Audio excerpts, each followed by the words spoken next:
Did you enjoy listening to Adiyam Selvamam? Now it's time we pay tribute to this heartwarming father-daughter duo. Here is straight from the OG hero of the story, Dr. Selvakumar Gopalsamy, as he beautifully narrates the story of his darling daughter Adi. A special thank you to Ilaya Magan for crafting this gem, and to Dr. Selvakumar for sharing his story with the world. May Ayyappan's blessings always be with you and little Adi. இந்த பயணம் 7 வயதில் தொடங்கியது. இது முத ஆரம்பிச்சது நீங்கள் பொண்ணு எங்கிட்ட கேட்டாங்கிறதுலேருந்து கொண்டு போவீங்க. ஆனால் எப்படி நடந்தது அப்படின்னா, 7 வயசு இருக்கும்போது 48 நாள் வர்றதுக்காக மாலை போடுறதுக்கு போனேன். போகும்போது நான் வெளியே போய் போட மாட்டேன். நார்மலாக எங்கள் அம்மா போட்டு விடுவாங்க வீட்டில் வச்சு. அந்த டைம் ஒரு நாள் அம்மாங்க ஊருக்கு போயிட்டாங்க. அதனால யாரை போடுறதுன்னு சொல்லும்போது பொண்ணை வச்சு போட்டுக்கலாம் அப்படின்னு சொல்லிட்டு பாப்பாவை குளிச்சுட்டு வந்து போடுங்கன்னு சொன்னேன். தலைக்கு குளிச்சுட்டு ஒரு கருப்பு வேஷ்டி பெருமேல் அப்படியே வந்து முடியை வந்து இப்படி ஃபுல்லாக இறக்கி விட்டு வரும்போது நான் கரெக்டாக வீட்டோட என்ட்ரன்ஸில் இருக்கேன். பாப்பா வீட்டு இந்த லாஸ்ட்டில் இருக்கா. அவள் அப்படியே வெளியே வந்து பார்க்கும்போது அது ஒரு ஐயப்பனை பார்க்குற மாதிரியே இருந்தது எனக்கு. அப்போ ரொம்ப ஒரு நெகிழ்வாக இருந்தது. உடனே எனக்கு அந்த மாலை போட்டான். சரி பாப்பா கேட்டால் அப்போ ஐயப்பன் தான் வந்துட்டாரு, ஏன் என்னை கூப்பிட்டு போகல அப்படின்னு சொல்லி ஒரு விஷயத்துக்காக வந்துட்டாரு அப்படிங்கிற மாதிரி நினச்சி தான் ஃபஸ்ட்டு இந்த பயணம் ஸ்டார்ட் ஆச்சு.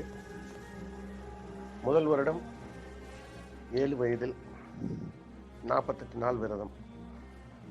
பாப்பா நான் டிசம்பர் மாதம் 30ஆம் தேதி கிளம்புனோம்.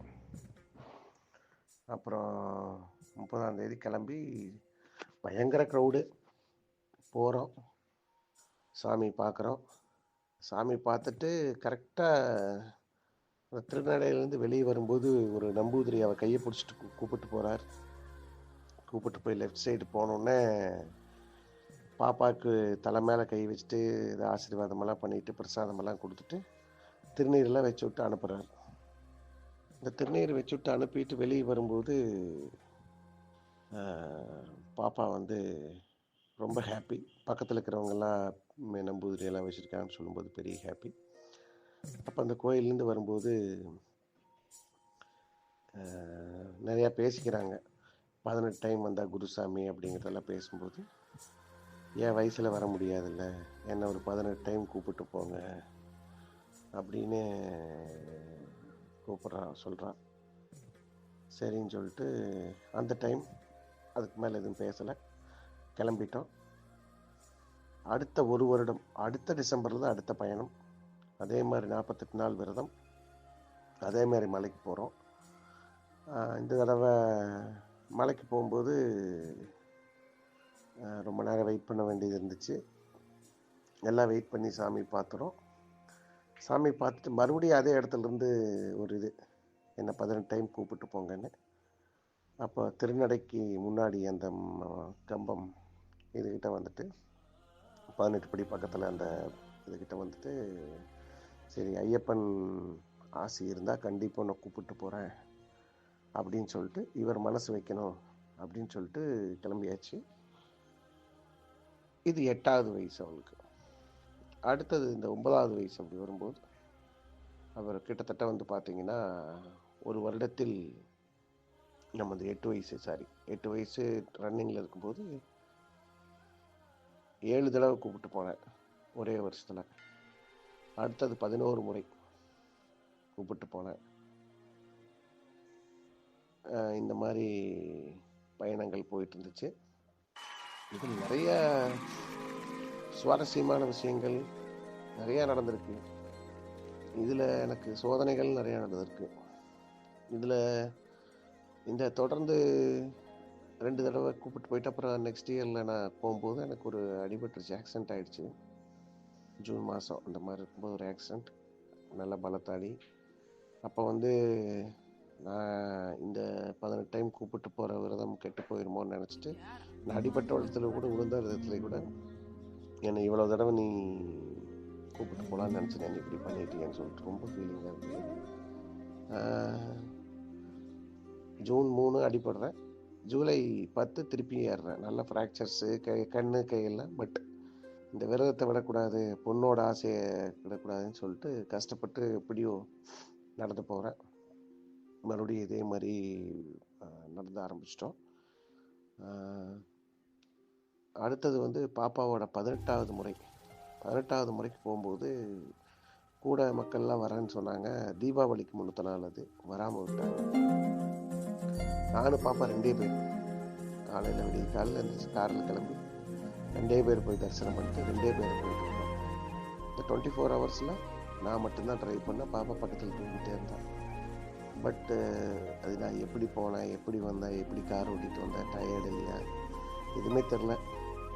ஸோ அதெல்லாம் வந்து ஒரு ஐயப்பனோட அருள் தான் சொல்லுவேன். அது மாதிரி போயிட்டு வந்தோம். 2024 தொடர்ந்து 11 முறை,